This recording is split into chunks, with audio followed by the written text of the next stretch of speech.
Well, it's here. It's arrived at last. The Magic Dongle.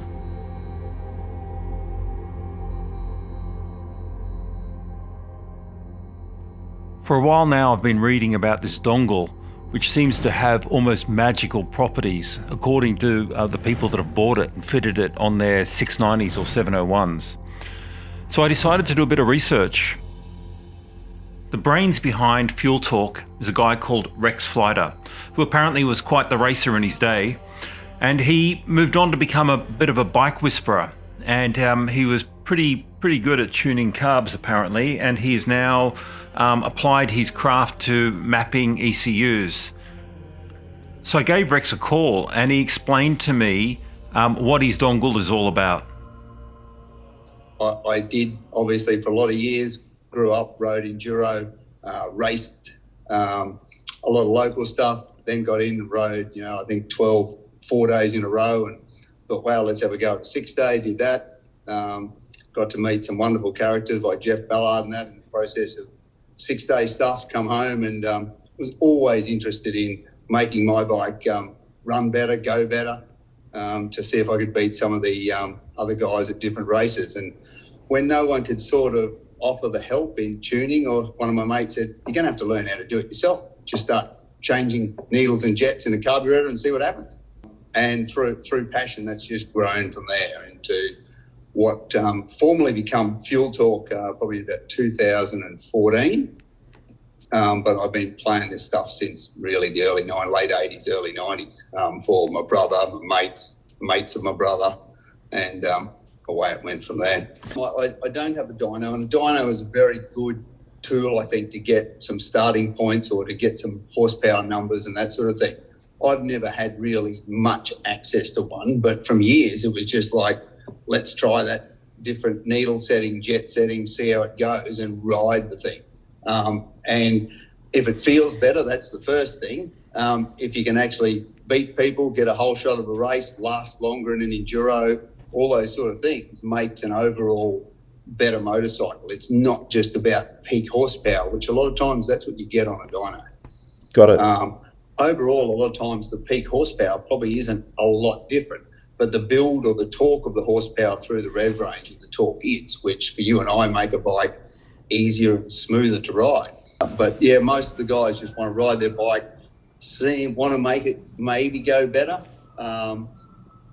Some of them are a little bit going, I don't need any more horsepower. I go, no, but we can make it more usable. No, you don't need any more horsepower. It's a matter of where we might be able to move the horsepower or smooth it out. It changes not only how the bike goes, but how the bike handles. There's quite a lot in it, not just a horsepower number. And I got onto you by reading some stuff in the Australian 690 701 forum, and it was about this sort of what I call the magical dongle. And it seems to, certainly when I read a lot of the posts from people that have bought your stuff, it seems like it's got pretty good properties. Tell me, what does it do, and how does that work? The little O2 controller dongle, if you like, is made by a friend of mine who shares a passion for this sort of stuff, but much more electronically minded than myself. But through the dealings I have with a lot of the KTM people, I got hold of that to try one when I got a 690 because I didn't think it run very well down low sort of thing. Reading a bit about that, and then when this guy and I got together, going, okay, you can electronically make that do what I can't program like I can with the EXC range, say, or the Enduro models. It's basically, there's two things. Available on the market was a thing called an O2 Eliminator, which you plug a little resistor into the thing and the bike then just sees a richer fuel mixture and away it goes. The O2 controller works in conjunction with the O2 sensor in the header pipe, just connects in series with that, and the brains of the thing basically read the AFR, the air fuel ratio. It's targeted at 14.7 to 1 by emission laws, which is lean, but that's what it has to do to get into the country and run, keep everyone happy. It reads that signal and then adjusts or corrects it to around 13.6 to 1, which is on the lean side of optimum torque and horsepower. But the bike sees a leaner signal than that. And so the bike then tries to adjust back to its air-fuel ratio of 14.7, but it's actually going below that. Somehow the bike sees the right thing, but we get what we want, which is a smoother, more performance, happier motorcycle. So everyone's essentially happy. Hard to believe just by clicking the little box in series, but it constantly monitors temperature, what type of muffler you put on, airbox, and keeps that air-fuel ratio at about 13.6 to 1, up to about 4,000 or 5,000 revs and 20 to 30% throttle opening, which is where the closed-loop system works on these bikes. Got it. So when you talked about like the O2 Eliminator, that's like the Rottweiler dongle, right? Where you kind of essentially take out the O2 sensor. You basically unplug and eliminate the O2 sensor. So it's non-functioning then, and through a little dongle and resistor, it goes in series, and the resistance richens the ECU, or the ECU sees a different resistance and just richen it. And it's that air-fuel ratio, regardless of temperature, altitude, muffler. So, yeah, it works. It just works a little differently, but it doesn't change for condition or pipe or whatever. So I believe it can't be really as efficient as the O2 controller module. Perfect. And so when I put this O2 controller on my bike, what am I going to notice? Hopefully you'll notice straight away, while it takes about 50 kilometres of runtime to fully adjust and sense and see all the things, or get the ECU to see all that it wants to see, from straight away when I put one on, you'll notice just a smoother, more powerful bike from the moment you take off.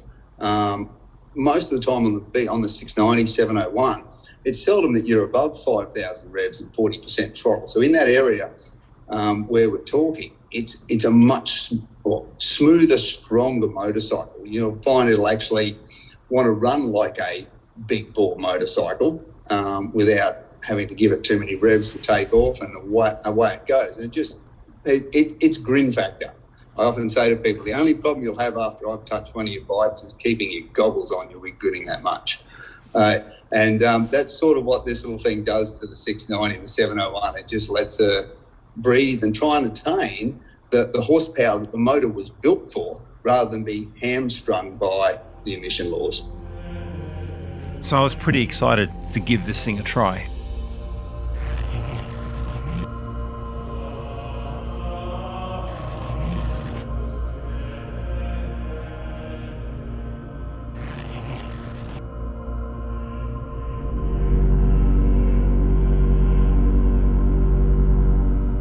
I have to say, as I was unpacking the dongle, I was wondering whether or not it would really make a difference.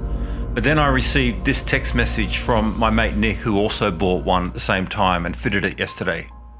So installation should be pretty straightforward. I have to basically just connect this into line where the O2 sensor plugs into the ECU, which I think is just behind here. Okay, so this is it here, this plug here. So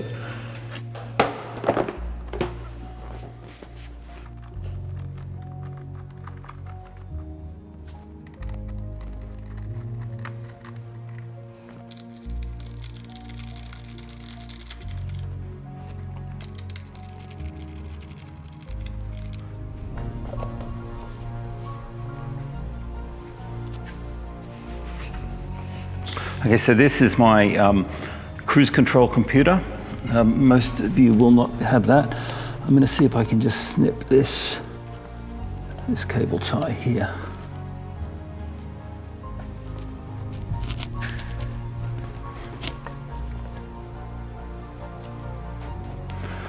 There we go.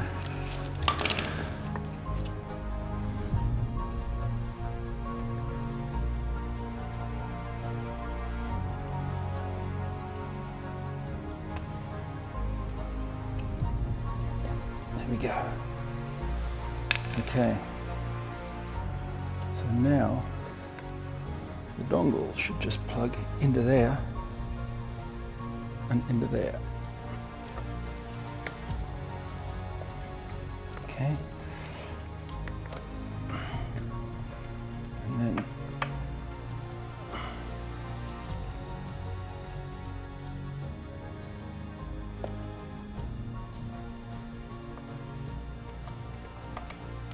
that's it.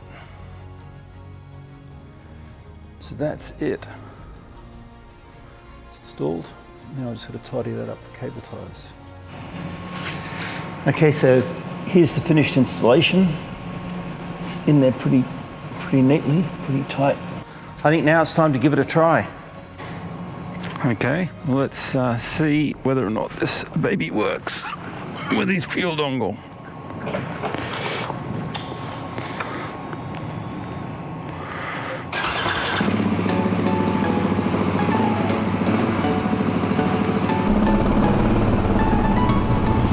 Actually, I've just fitted a recluse clutch to the bike, so I'm still getting used to that, which is kind of weird, not using a clutch.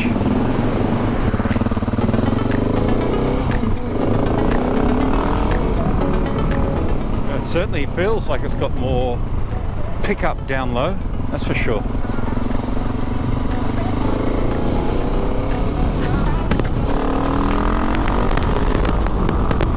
Oh yeah, definitely. I can definitely feel a difference in it. That's at map 2. Map 1, let's try map 2.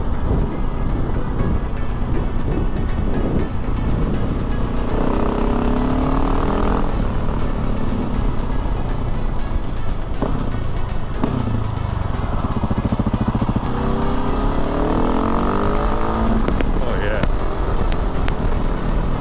Yeah, no. It does feel quite like a different bike at the low RPM. That's amazing. I'm very impressed.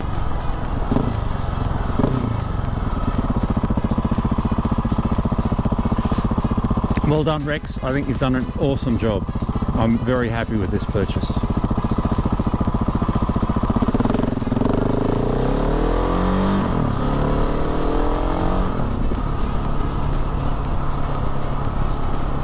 Can't wait to get this out on the dirt now.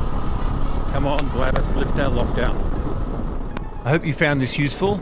I'm going to put links to Rex's contact info in the YouTube description below.